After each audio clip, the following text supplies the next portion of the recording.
அறுக்கிற முறை ஒன்று இருக்குது. இது பிஸ்மில்லா சொல்லணுங்கிற ஒரு முறை. ரெண்டாவது முறை என்னென்னு கேட்டால், அந்த அறுக்கிறதுக்கு முறையை ரசூலுல்லாஹ் சொல்கிறாங்க. இன்னல்லாஹ, இது முஸ்லீமில் வரக்கூடிய ஒரு ஹதீஸ், இன்னல்லாஹ கதபல் இஹ்சான் அலா குல்லி ஷையின், எல்லா பொருள்கள் மீதும் ஒரு இரக்கத்தை அல்லாஹ் வந்து எழுதியிருக்கிறான். நீங்கள் எதாக இருந்தாலும் இறக்கம் காட்டணும். ஈக்கு இறக்கம் காட்டணும், எறும்புக்கு இறக்கம் காட்டணும், ஆடு மாடு கழுத எல்லாத்துக்கும் நீ இறக்கம் காட்டணும் அப்படின்னு சொல்லிவிட்டு, ஃபைதா கத்தல்தும், நீங்கள் ஒரு பிராணியை நீங்கள் கொள்வதாக இருந்தீங்க, அஹ்சினுல் கித்லா, கொள்வதை கூட அழகுற செய்யுங்கள். ஒய்தா தபகத்தும், நீங்கள் அறுத்தீங்க என்று சொன்னால் ஃபஹ்சினு தபஹ, அறுக்கிறது அழகுற அறுத்து விடுங்கள். அழகுற அருங்கள்ங்கிறதுக்கு விளக்கம் சொல்கிறாங்க ரசூலுல்லாஹ். எப்படின்னு கேட்டால், ஒல் யுஹித் அஹதுக்கும் ஷஃபரத்தஹு, ஒருவர் தன்னுடைய கத்தியை நன்கு கூர்மையாக்கி கொள்ளணும். முறையாக அந்த அழகான முறையில் அறுக்கிறதுன்னு எனக்கு முட்டை கத்தி வச்சு அறுத்தீங்கன்னு வைங்க, அது சாவுறதுக்குள்ளே துடி செத்து போயிடும். நரம்பு அறுக்கிற வரைக்கும் இழுக்க இழுக்க வலி துடிச்சு செத்துடும். கூர்மையான கத்தி தான் சரக்கு கட்டாயிரும். மூளைக்கும் அதுக்கு உள்ள நரம்பு கட்டான வலி தெரியாது. கூர்மையான கத்தியை வச்சு ஒரு அறுப்பு அறுத்தீங்கன்னு சொன்னால், இந்த வலின்னு இருக்கிற மூளை தானே சொல்ல போகுது. நமக்கு வலிக்குதுங்கிறது எது சொல்லுது? இங்கனுக்குள்ள ஒருத்தர் கில்லுனா உங்களுக்கு வலிக்குது.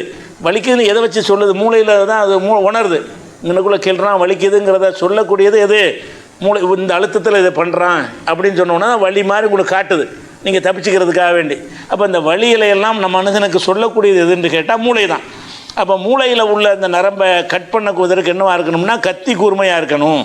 ஒயில் யுஹித் அஹதுக்கும் ஷஃபரத்தஹு, உங்களில் ஒருவர் வந்து தன்னுடைய கத்தியை நன்கு கூர்மையாக என்ன செய்யணும், அப்படி வச்சவனை அறுத்துடணும். ஒல் யுஹித் ரபீஹத்தஹு, அறுக்கக்கூடிய அந்த பிராணிக்கு ராகத்தாக சாக விடுங்க, சுகமாக சாக விடுங்கள்ங்கிறாங்க. துட்டிச்சு அந்த வேதனையில் கஷ்டப்பட்டு சாகாமல், அந்த செகண்டில் வலி தெரியாது. இப்போ கைகாலெலாம் துடிக்குத, அது வலியில் துடிக்கிறது கிடையாது, ரத்தம் வெளியேறுவதனால துடிக்கும்ல. ரத்தம் வேகமாக உடம்புல இருந்த ரத்தங்கள்லாம் வெளியேறும் பொழுது ஒரு பலூனில் கூட காற்று வெளியேறும்போது துடிக்குதுல்ல, அந்த மாதிரி தான். சரி, நீண்ட பலூன் எடுத்து ஓட்ட போட்டு விட்டீங்கன்னா என்ன செய்யும், அப்போ துடிச்சு தான் காற்றுலாம் இறங்க, அந்த மாதிரி உள்ளது தான். அப்போ அந்த பிராணிகள் துடிப்பது வந்து வேதனையில் துடிப்பது கிடையாது.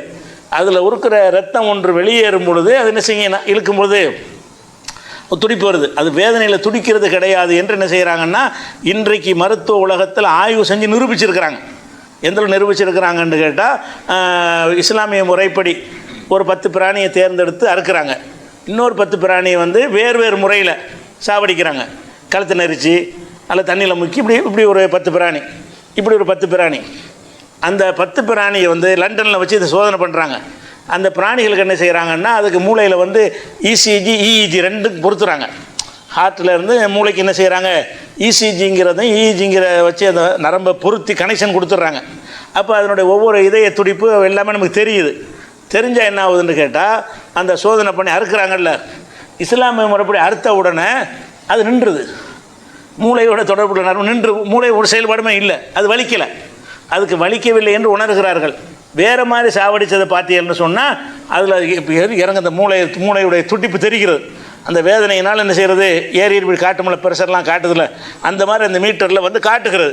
அதை வச்சு விஞ்ஞானிகள் என்ன முடிவு பண்ணுறாங்கன்னு கேட்டால், இஸ்லாம் சொல்லக்கூடிய முறையில் இந்த சரக்குன்னு கூர்மையான கத்தியை வச்சு அறுக்கிறது இருக்க, அதில் இந்த பிராணிகளுக்கு வேதனை இருக்காது. வேறு முறை நீங்கள் சாவடிச்சீங்கன்னு சொன்னால் அந்த உசுறு போகிறதுக்காக ரொம்ப வேதனைப்பட்டு கஷ்டப்பட்டு தான் அது சாவுது என்று கண்டறிந்திருக்கிறார்கள். அந்த வகையில் அதுக்காகத்தான் இல்லை. ஆனால் ரசூலுல்லாஹ் சொல்கிறாங்க, எப்படி சொல்கிறாங்க, ஒல் யுஹித் அஹதுக்கும் ஷஃபரத்தஹு, உங்களில் ஒருவர் வந்து தன்னுடைய கத்தியை வந்து கூர்மையாக்கி கொள்ளட்டும். ஒல் யுஹித் ரபீஹத்தஹு, அறுக்கக்கூடிய பிராணிக்கு ராகத்தாக சாக விடுங்கள், சுகமாக சாவுறதுலேயும் சுகமான சாவு இருக்குல்ல. மரண தண்டனை கொடுக்கும்போது கூட எப்படி மரண தண்டனை கொடுக்கலாம், கல்லால் எரிஞ்சி அப்படின்னு மண்டையை உடைச்சி கொடுக்கலாம். ஒரு இன்ஜெக்ஷனை போட்டு கொடுத்துடலாம்ல. ஒருத்தன் மரண தண்டனை கொடுத்தீங்கன்னா ஒரு ஊசி போட்டுன்னு செத்துருவான், அவனுக்கு எந்த வேதனையும் இருக்க ஒன்றும் இருக்கு, ஆனால் செத்துருவான். மரணத்தை அப்போ மரணத்தை கூட என்ன செய்யணும்னு கேட்டால் ஒரு அழகிய முறையில் கொடுங்கள் என்கிற மாதிரி தான் மார்க்கம் சொல்லுகிறது. அப்போ முதல் விஷயம் என்னென்னு கேட்டால் பிஸ்மில்லாஹ் சொல்லணும். ரெண்டாவது விஷயம் என்னென்னு கேட்டால் கத்தி கூர்மையாக இருக்கணும். கத்தி கூர்மை இல்லாமல் முட்டை கத்தியை வச்சு என்ன செய்யக்கூடாது, அறுக்கிறது அதுக்கு வேதனையை தரும். உடனே நரம்பு அறுபட்டு அறுபடாமல் இருந்துச்சுன்னு சொன்னால் கனெக்ஷன் இருந்துக்கிட்டே இருக்கும். அப்போ அந்த துடித்து சாவும், வேதனையில் கஷ்டப்படும் என்று சொல்கிறார்கள். அதுக்கு ஏற்றவாறு சொல்கிறாங்க. அதே மாதிரி வந்து இந்த நகம் நல்ல சில பேர் நல்ல பெருசாக நகம் வளர்த்து வச்சுருப்பாங்க. நகம் வளர்த்துருப்பாங்க. எங்கள் ஊர்லலாம் வந்து வேட்டைக்கு போவாங்க. நாங்கள்லாம் சின்ன பிள்ளையாக இருக்கும்போது எங்கள் ஊரில் இந்த கிராம பகுதியில் போய் என்ன செய்வாங்க, வேட்டையாடுவதற்கு போவாங்க. வேட்டையாடுறது வந்து அந்த இது வச்சு இந்த கட்டப்புள்ளான்னு சொல்லுவாங்களே, அதை வச்சு வேட்டையாடுறது, குழாயில் ஊதி வேட்டையாடுறது.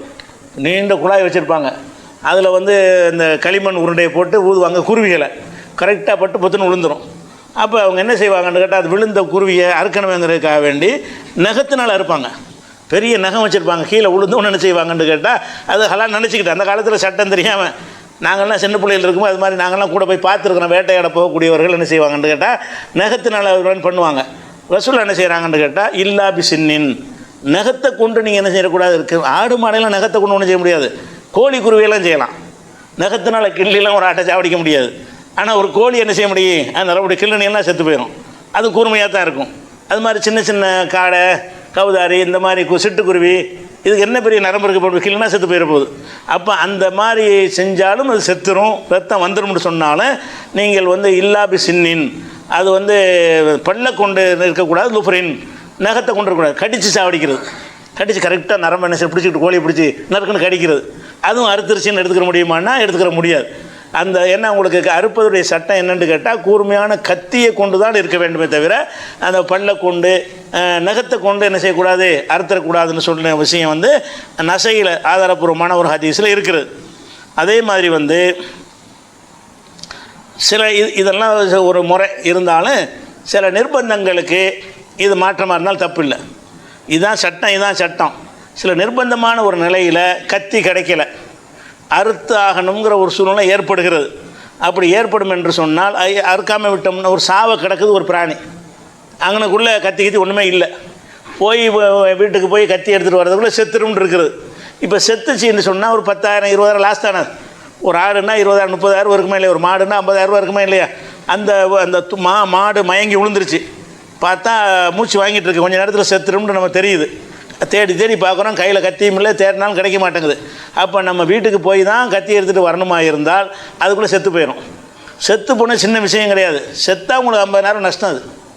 அது செத்துருச்சின்னு சொன்னால் அதை திங்கக்கூடாதுல்ல, ஹராமாக போயிடுது, அந்த இறைச்சி நம்ம சாப்பிட மாட்டோம். அப்போ 50,000 30,000 40,000 என்ன செய்யும், பெரிய ஒரு லாஸ் ஏற்படும். அப்படி ஏற்படக்கூடாங்கிறதுக்காக மார்க் என்ன பண்ணுதுன்னு கேட்டால், அது கிடைக்கவில்லை என்று சொன்னால் அப்போ இந்த சட்டம் தளர்த்திடுது. கூர்மையாக தான் இருக்கணுங்கிற ஒன்றும் கிடையாது.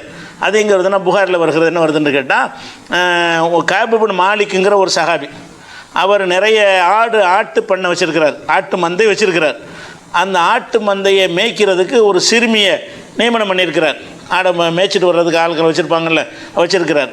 அப்போ அப்படி இருக்கும்போது என்ன செய்கிறாருன்னா, சல்ங்கிற ஒரு இடத்துல அந்த ஆடை மேய்ச்சிக்கிட்டு இருக்கும் பொழுது ஒரு ஆடு என்ன செஞ்சிருச்சுன்னா, அதுக்கு நோய் ஏற்பட்டு அது வந்து சாவுற கண்டிஷனுக்கு வந்துருச்சு. என்னத்தையா தின்றுருக்கும், ஏதாவது செஞ்சுருக்கும், கீழே விழுந்திருக்கும், 2 ஆடுகள் சண்டை போட்டிருக்கும், ஏதோ ஒரு காரணத்தினால ஒரு ஆடு வந்து சீரியஸாக இருக்குது, சாவை கிடக்குன்னு வைங்களேன், செத்து போகலை, சாவை கிடக்குது. உடனே அந்த அம்மா அந்த அந்த ஆடு மேய்க்கிற சிறுமி என்ன செய்கிறாங்கன்னு கேட்டால், இப்போ கசரத்து ஹஜரன், ஒரு கல்லை எடுத்து உடைச்சா கூர்மை வரும்ல, ஒரு கல்லை வந்து உடைச்சியெல்லாம் அந்த இடத்துல கூர்மை கிடைக்கும். அந்த கூர்மையை கொண்டு இப்போ தபஹத்ஹா பிஹி, அதை கொண்டு உடனே அந்த பொண்ணை அறுத்து பிடிச்சி, ஏன்னா கத்தியிலும் கிடையாது ஒன்றும் கிடையாது, சும்மா விட்டா செத்து போயிடும், அறுத்துட்டாங்க. அறுத்த உடனே என்ன செய்கிறாங்கன்னா, ரசூல் அவசரத்துக்கு அறுத்துட்டாங்க. ரசூல்லாட்ட வந்து கேட்குறாங்க, இந்த மாதிரி நடந்து போச்சு, இந்த ஆட்டை நாங்கள் திங்கலாமா? முறையாக பிஸ்மில்லா சொல்லிருச்சு, ஆனால் அறுக்கிறதுக்குரிய கத்தி வந்து முறையான கத்தியாக இல்லை, காரணம் கிடைக்கல. கத்தி எடுத்துகிட்டு வர்றதுக்குள்ளே செத்து போயிடும், அது செத்துச்சுன்னா லாஸ் ஆகி போயிடும். அப்படிங்கிற ஒரு நிலையில் இருக்கும்போது இதை ரசூல்லாட்ட வந்து கேட்ட உடனே அமரகும் பேக்கலிஹா, தாராளமாக சாப்பிட்டுக்கிறேன்ட்டாங்க ரசூல்லா. ஏன்னு கேட்டால், அப்படி ஒரு நிலை வந்தால் நீங்கள் கூர்மைங்கிற சரத்து கிடையாது. கூர்மையாக இருக்கணும் என்பது அது சாத்தியப்படுற இடத்தில் தான் அது சட்டம். சாத்தியம் இல்லை என்று சொன்னால், அது கூர்மையான கத்திக்காக வேண்டி பெரிய நஷ்டம் வரும் என்று சொன்னால், அப்போ அந்த விஷயத்தை இஸ்லாம் தளர்த்தி விட்டுருது. சும்மா அந்த மாதிரி கடலை கொஞ்சம் வேதனைப்படுமே தவிர அது அந்த நமக்கு நஷ்டம், நம்முடைய லாபத்தை நம்ம பார்க்கணும். மனிதன் வந்து அவனுடைய நன்மைக்காக தான் எல்லாத்தையும் பார்க்கணும். அவனுக்கு பல 10,000 20,000 லாஸுங்கிறது அவனுக்கு தாங்க முடியாது. அது கொஞ்சம் நேரம் வழியில் துடிச்சிருக்கும். அந்த கல்லால் இருக்கும்போது என்ன செஞ்சுருக்கேன், அந்த கூர்மையான கத்தியால் அடிக்கும்போது எந்த வழியும் இருக்காது. இந்த கல்லை கொண்டு அறுக்கும்போது கொஞ்சம் அறுக்கும்போது இழுக்கிற டைம் இருக்குல்ல, ஒரு 2 நிமிஷம் வேதனைப்பட்டுட்டு அவர் சாவும். அந்த நரம்பு கட்டான வழி நின்றேன், நரம்பை கட்டாகிறதுக்கு டைம் எடுக்குங்கிறேன். இப்படி போட்டு தேய்க்கும்போது நரம்பு கட்டா முட்டை கத்தி வச்சு அறுத்து பாருங்களேன், அறுக்கிறதுக்கே 2 நிமிஷம் எடுக்கும். அந்த அந்த அழுத்தமே உங்களுக்கு வழியாக இருக்கும். குழந்தை பிளேடாக இருந்தால் அப்படி அறுத்துன உடனே, அந்த மாதிரியாக இருந்துச்சுன்னு சொன்னால் வழி உடனே தெரியாது. இதில் இப்படி செஞ்சுருக்கிறாங்க. இது வந்து ஹராம் ரசூல் ஆக்கலையில் சாப்பிட்டுக்கிறங்கன்ட்டாங்க. அந்த சாவை கிடக்கிறதுனால அந்த புத்திசாலித்தனமாக அந்த சிறுமி யோசனை பண்ணி என்ன செய்கிறாங்க, ஒரு கல்லை எடுத்து கூர்மையாக்கி அதன் மூலமாக அறுத்தார்கள்னு வருகிறது. இது புகாரியில் 5502வது ஹதீஸ்லையும் 5505வது ஹதீஸ்லையும் இருக்கிறது. இது ஒரு அறுக்கிறதுல உள்ள முறையில் விதிவிலக்கு. அறுக்கிற முறையில் வந்து கூர்மையான கத்தியை கொண்டு அறுக்கணும்னு இருக்குல்ல, அந்த முறையில் சில நேரங்களில் விதிவிலக்கு இருக்கிறது. நமக்கே தெரியும், வேறு வழி இல்லாட்டி என்ன செய்வது, நமக்கு நஷ்டப்பட முடியும், மனிதன் வந்து நஷ்டப்பட முடியாது அப்படிங்கிற காட்டி மார்க்க அனுமதிச்சிருது. அதே மாதிரி வந்து ஒருத்தங்க வந்து புதுசாக இஸ்லாத்துக்கு வந்திருக்கிறாங்க. இருக்கிறது ஒரு கிராமத்தில் வந்து வர ரசூலுல்லாஹ்வுடைய காலத்தில் அவங்களுக்கு வந்து இந்த ஆடு மாடு அறுக்கும்போது பிஸ்மில்லாஹ் சொல்லணும்னு சட்டம்லாம் தெரியாது. எப்பவும் போல் அறுத்து என்ன செய்வாங்க, சாப்பிடுவாங்க. அந்த மாதிரியான மக்கள் வந்து எங்களுக்கு இறைச்சியை கொண்டு வர்றாங்க, நாங்கள் சாப்பிட்லாமான்னு கேட்குறாங்க. புதிதாக இஸ்லாத்தை ஏற்ற மக்கள் அதன் மீது பிஸ்மில்லா சொல்லி அறுத்தார்களா என்றும் எங்களுக்கு தெரியவில்லை, பிஸ்மில்லா சொல்லாமல் அறுத்தார்களா என்றும் தெரியும். ஆனால் இஸ்லாமிய மக்கள் தான் இஸ்லாத்தை ஏற்றுட்டாங்க. ஏற்றாலும் அவங்க எப்போதும் அவங்க இஸ்லாத்தினுடைய எல்லா சட்டமும் தெரிய முடியாதுல்ல. இஸ்லாம்ங்கிறது ஒன்று ஒன்றா அறிந்து தெரியக்கூடிய விஷயந்தான். அது தெரிகிற வரைக்கும் என்ன செய்வாங்கன்னா அவங்க வழக்கப்படி தான் செய்வாங்க. அவங்க என்ன முறையில் ஒரு பிராணியை அதுக்கு முந்தி அறுத்துக்கிட்டு இருந்தாங்களோ அப்படி தான் அறுப்பாங்க.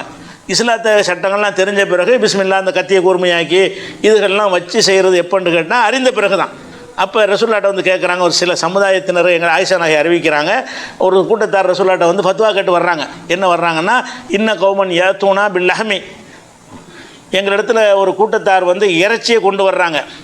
லா நத்ரி அது விக்ரஸ்முல்லாஹி அலைஹி அம்லா, அல்லாஹ்வுடைய பேரை சொன்னாங்களா இல்லையான்னு எங்களுக்கு தெரியலை. அவங்க ஏன்னு கேட்டால் புதிதாக இஸ்லாத்தை வந்தவர்களாக இருக்கிறார்கள் அப்படின்னு சொல்கிற ரசூலுல்லாஹ் என்ன செஞ்சாங்கன்னா, முஸ்லீம் தான் அறுத்துருக்குறான், முஸ்லீம் தானே ஒன்றாந்து தர்றான், சம்மு அலைஹி அன்தும், நீங்கள் பிஸ்மில்லாஹ் சொல்லி சாப்பிடுங்கன்ட்டாங்க. அப்போ அறுத்திருப்பார்கள் என்று ஒரு சந்தேகம் வந்தால் கூட நம்ம என்ன செய்யலாம், ஏற்றுக்கலாம். அவன் முஸ்லீமாக இருந்தால், முஸ்லீம் வந்து அப்படி தானே செய்வான்னு நல்லெண்ணெய் வச்சிட வேண்டியதான்.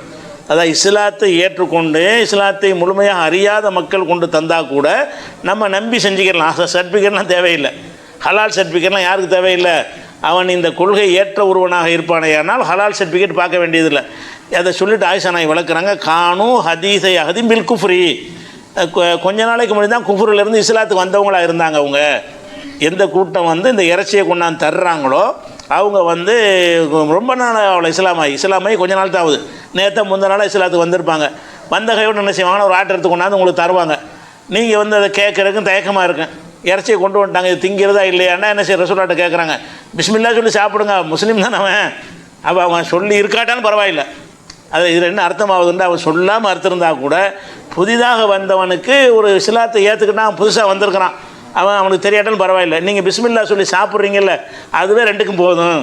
சாப்பிட்றதுக்கு சொல்கிற பிஸ்மில்லாவை அறுக்கிறதுக்கும் சேர்த்து போதும்ன்றாங்க.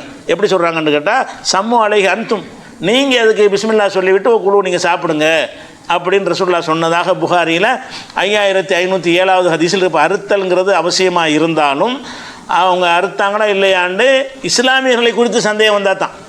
இது புது முஸ்லீம்னு மட்டும் இல்லை, சில கிராமங்கள் இன்றைக்கி இஸ்லாமிய கிராமங்கள் இருக்குது, எந்த ஒரு இதுவுமே இஸ்லாமிய சட்டங்களே தெரியாது. அதனால் வந்து இது சில கிராமங்களுக்கு போகிறீங்க, அவங்க மார்க்க பேணுதல் இருக்காது, சும்மா பேருக்கு பள்ளியாசல் வச்சுட்டு இருப்பாங்க, அவங்க இறைச்சியை தர்றாங்க. ஆனால் முஸ்லீமாக இருக்கிற இஸ்லாத்தை ஏற்றுக்கொண்டிருக்கிறாங்க, ஆனால் எந்த ஒரு சட்டத்தையும் பேண்டுறவங்களா இல்லை. அப்போ அவங்க சொல்லாமல் கூட அறுத்துருக்கலாம்னு சந்தேகம் வரும்ல, வந்தாலும் பறித்து சாப்பிட்டுக்கலாம். அவங்க பிஸ்மில்லாஹ் சொல்லாமல் அறுத்தாங்கன்னு சந்தேகம் வந்தாலும் நீங்கள் பிஸ்மில்லாஹ் அதுக்கெல்லாம் சேர்த்தான அந்த ஹதீஸு, நீங்கள் பிஸ்மில்லாஹ் சொல்லி சாப்பிட்டுக்கிறங்க. நேற்று இஸ்லாத்துக்கு வந்தவங்கிறது இது சொன்னாலும் அதில் மேட்ரு என்ன, அறுக்கிற விஷயங்கள் உங்களை அறியாதவர்களாக இருந்திருக்கிறாங்க. அதனால் சொல்லியும் இருக்கலாம், சொல்லாமல் இருக்கலாம். அப்படி சந்தேகப்படுமே ஆனால் அதில் வந்து அவங்க முஸ்லீமாக இருக்கணுங்கிற கண்டிஷன். எதுக்கு அந்த கண்டிஷன் போடுறோம்னு கேட்டால், முஸ்லீம் வந்து இதெல்லாம் வந்து அல்லாஹ்வுடைய பேரை சொல்லித்தான் அறுக்கணுங்கிற கொள்கையில் இருப்பான், அந்த ஒரு நல்லெண்ணத்தை வைத்து நம்ம சாப்பிட்டு கொள்ளலாங்கிறத பார்க்குறோம். அது ஒரு விஷயமாச்சு. அடுத்ததாக வந்து இதுக்கு என்ன இல்லை, அறுத்தல் இப்போ இல்லாமல் இப்போ அறுத்தல்ங்கிறது இல்லாட்டாலும் பரவாயில்லைங்கிறான். அவங்க அறுத்தாங்களா இல்லையான்னு தெரியலன்னு சொல்கிறாங்கல்ல, நிஜமாக அறுக்காமல் இருந்தான்னு வைங்களேன், அது நம்ம பிஸ்மில்லாஹ் சொல்லி சாப்பிட சொல்லிட்டாங்கல்ல, ரெண்டு இருக்கலாம்ல. அவர் தரக்கூடிய அந்த இறைச்சி வந்து பிஸ்மில்லாஹ் சொல்லி அறுத்ததாகவும் இருக்கலாம், இருந்தால் பஞ்சாயத்து இல்லை, பிஸ்மில்லாஹ் சொல்லாமல் அறுத்ததாகவும் இருக்கலாம்ல, அது சாப்பிடுங்கன்ட்டாங்களே, ரெண்டுக்கும் தானே சாப்பிட்லாங்க, ரெண்டுக்கும் தானே சேர்த்தான அனுமதி. அப்படிங்கும்போது பிஸ்மில்லாஹ் சொல்லாமல் இருப்பது வந்து அந்த மார்க்கம் அறியாத நிலையில் முஸ்லீமாக பிறந்தவர்களை அப்படி செஞ்சிருப்பார்களே, ஆனால் நீங்கள் பிஸ்மில்லாஹ் சொல்லி சாப்பிட்டுக்கிற வேண்டியதான். அப்போ பிஸ்மில்லாஹ் சொல்வது கூட அறுக்கிறது கூட விதிவிலக்கு இருக்கிறது. எங்கே விதிவிலக்கு இருக்கிறது? அவர்கள் அறியாத நிலையில் இருப்பார்கள் என்று சொன்னால் அதை நான் ஏற்றுக்கிறலாம். ஆனால் எதுக்கு விதிவிலக்கு இல்லை?